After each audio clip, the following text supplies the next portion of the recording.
Bonjour à toutes, bonjour à tous. Depuis de nombreuses années, ma démarche pédagogique se définit comme une pédagogie applicative qui m'engage à proposer ce podcast afin d'en présenter les fondements et sa genèse. Le 4 mai, la marque pédagogie applicative a fait l'objet d'un dépôt auprès de l'INPI, l'Institut national de la propriété industrielle, confirmé et enregistré pour le 23 mai 2025. Cette présentation portera sur diverses dimensions. Le fondement philosophique de la pédagogie applicative, la construction d'une connaissance, l'expérimentation transformative, l'adaptation à l'éducation, la construction d'une pédagogie applicative, l'erreur et la pédagogie applicative, la construction d'une dynamique pédagogique, enfin les ressources pour une pédagogie applicative. Premier point, le fondement. Le fondement philosophique de ma pédagogie applicative part des idéaux démocratiques qui sont au cœur de la pédagogie pour John Dewey dans son livre Démocratie et éducation. John Dewey voulait insuffler dans l'institution scolaire et dans le travail éducatif un fonctionnement démocratique au plus près des individus. Le pouvoir de décision est alors détenu par ceux qui font l'école, au sens presque littéral, c'est-à-dire les enseignants, les élèves ou les étudiants. Sa manière de concrétiser ces idéaux pédagogiques a été de créer une école laboratoire,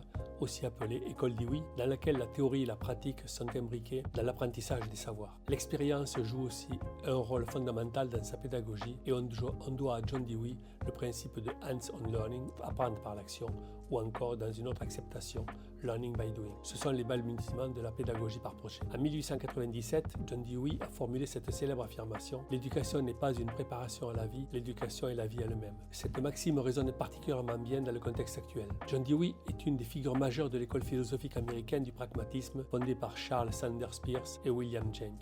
Il existe une sorte de mépris de la philosophie continentale, principalement de tradition française et allemande, pour la philosophie états-unienne. Disons simplement que la philosophie anglo-saxonne s'intéresse particulièrement au langage, à la logique et à la connaissance, selon une approche plutôt non élitiste. Cette pratique de la philosophie doit avoir une fonction sociale, en rupture avec la façon continentale de faire de la philosophie, plutôt élitiste, particulièrement en France. Il existe aussi une certaine tension entre une philosophie continentale de tradition plutôt intellectualiste et idéaliste et une philosophie anglo-saxonne plus pragmatique. John Dewey, né dans le Vermont en 1859, à la même date que la publication de L'origine des espèces de Charles Darwin, ouvrage scientifique, une œuvre qui aura un retentissement important sur le pragmatisme et sur John Dewey. Il est issu d'une famille très modeste de fermiers et d'artisans. Dans sa famille, il est le premier à faire des études universitaires et le premier à s'intéresser à la philosophie. Son origine modeste produit des impacts sur sa pensée en proposant une philosophie qui ne se veut pas élitiste et doit concerner tout le monde. Une philosophie qui recourt à un langage très simple, très clair, qui prend des exemples sur des situations de vie